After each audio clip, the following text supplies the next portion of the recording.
Alright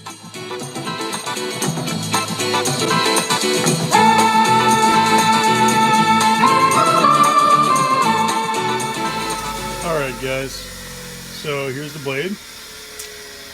Not bad, as you can see, not that far off really. These were just new about halfway through last year. Because I don't hit rocks and crap like that, I don't have any big chunks of them.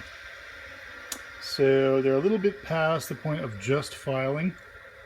So we'll put them on the grinder and get them real close, and then we'll finish them up with the flat file.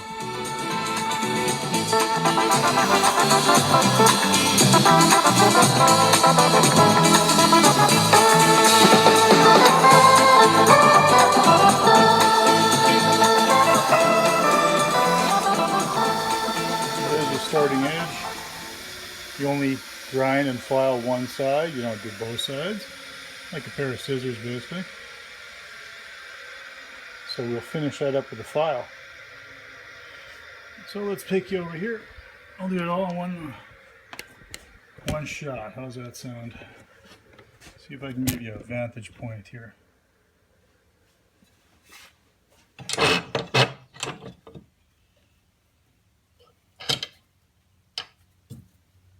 How's that? You guys see that?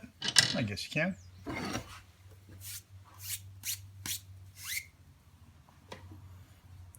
What's that, Road King? What were you gonna say? Something about that?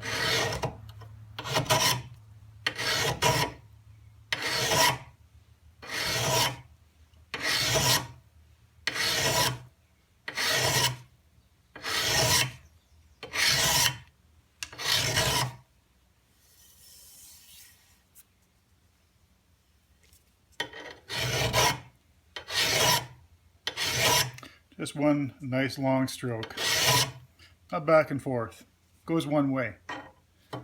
See the grain of the file? Goes one way.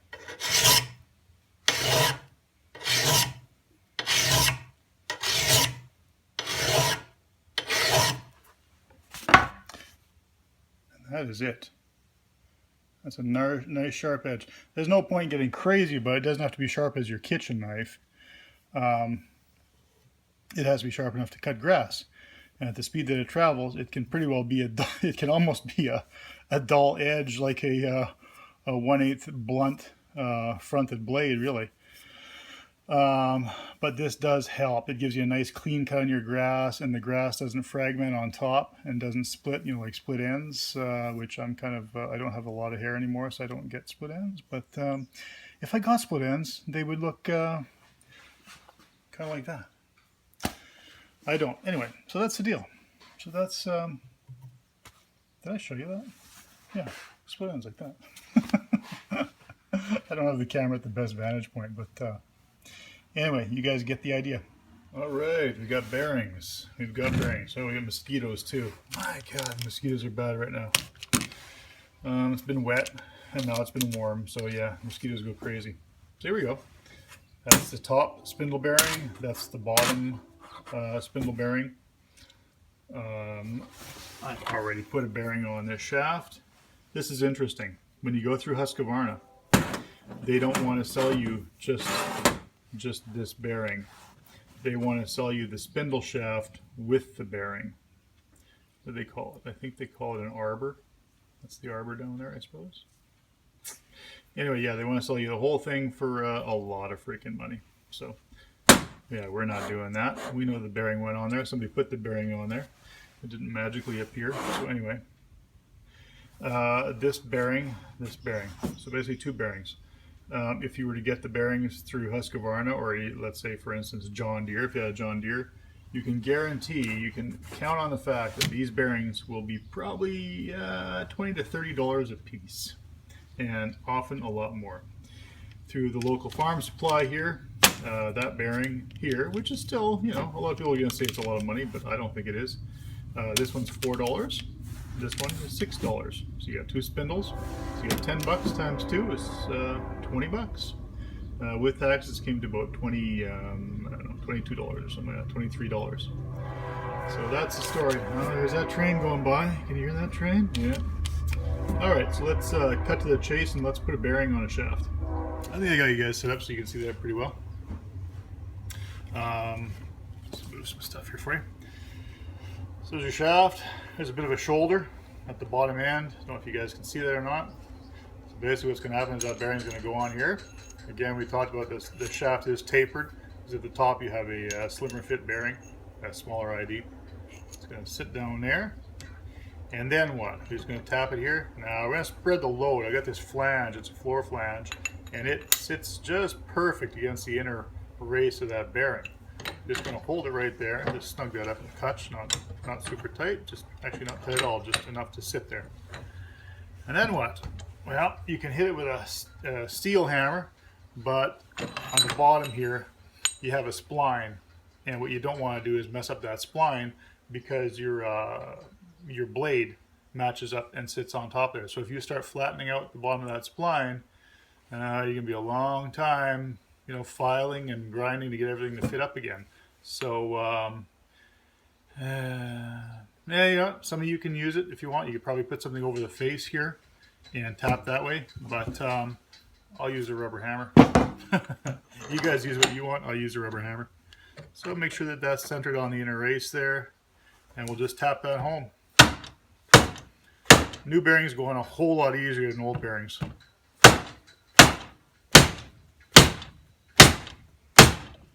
Again, there's going to be a space at the bottom there because there's a little shoulder at the bottom of that arbor.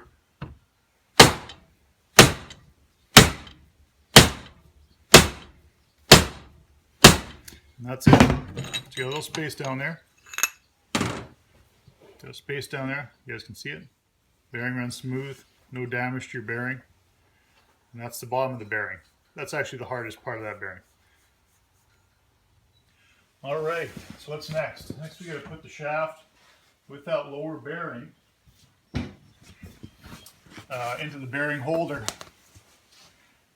So that's going to go in here, shaft through.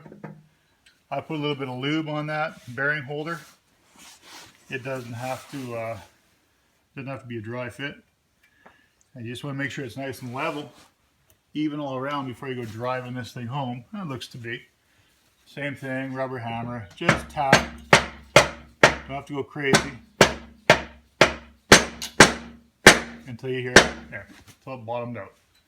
So that's that one in. Let's put one more in while we're at it, huh? All right, let's do another one. That bearing keeper, just in that housing, just have it cleaned up. You don't need all that junk in there and rust and everything else. Clean that up nice and tidy. No rust, no burrs. Feels good. That deck's about as clean as it's going to get with me, because in no time it'll be filthy and packed in again. I like to take a little bit of grease. Just put a little bit of grease in that bearing holder. You can drive it in dry if you want to. I don't want to. I think there's that school of thought that thinks that bearing is going to turn inside that housing. I personally don't think so. Let's just kind of square that up. And we're going to tap that home. Just till it bottoms out. Make sure that that's square, huh? Let's make sure it's square when we're tapping it in. That looks about right. Oh, actually that one wants to fall right in, so there you go.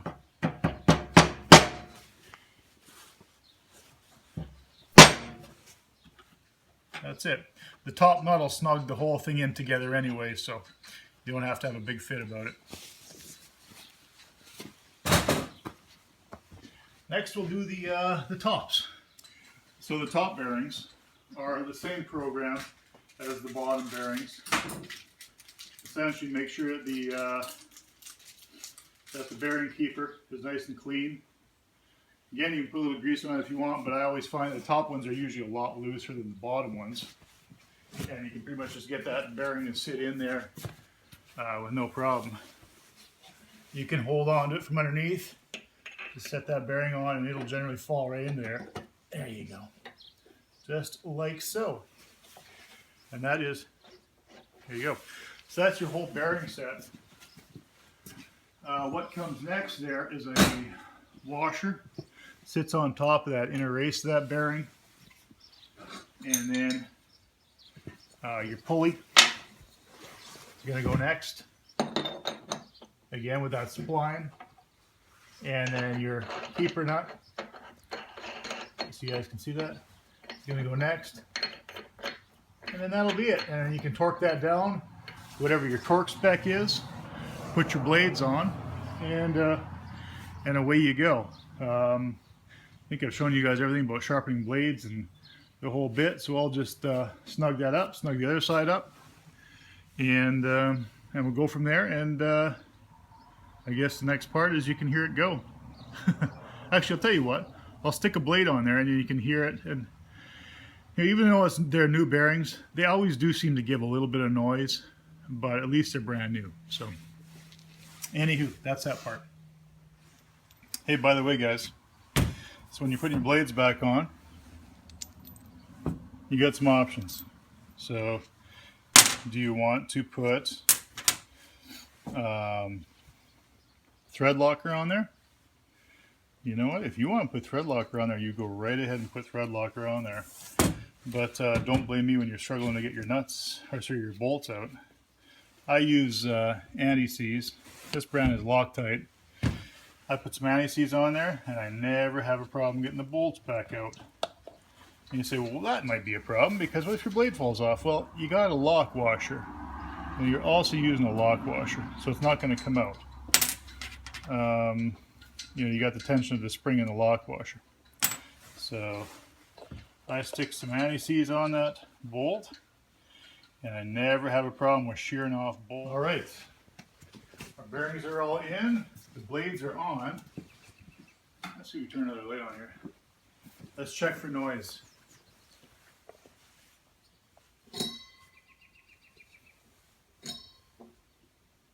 Sorry? What? What?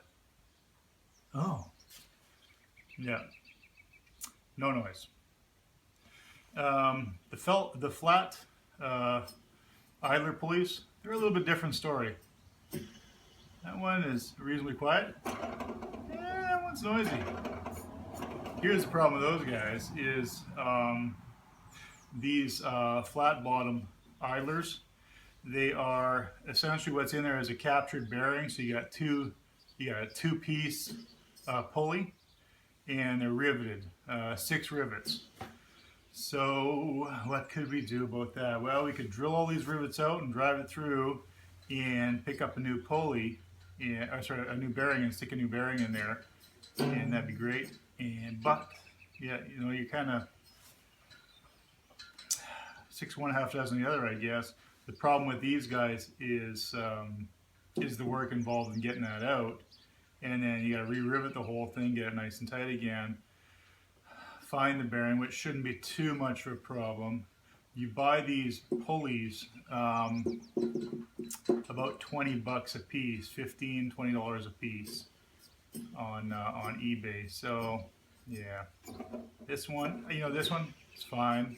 This one, it's got there's a noisy spot in there. So I'm gonna run the whole thing and see how it goes. If I get noise out of this one, I'll just order a brand new flat bottom pulley and put a new one on there, because like I said, by the time you drill out all those rivets, put a bearing in, re-rivet the whole thing, you know, the bearing itself will be, let's pretend it's going to be $6.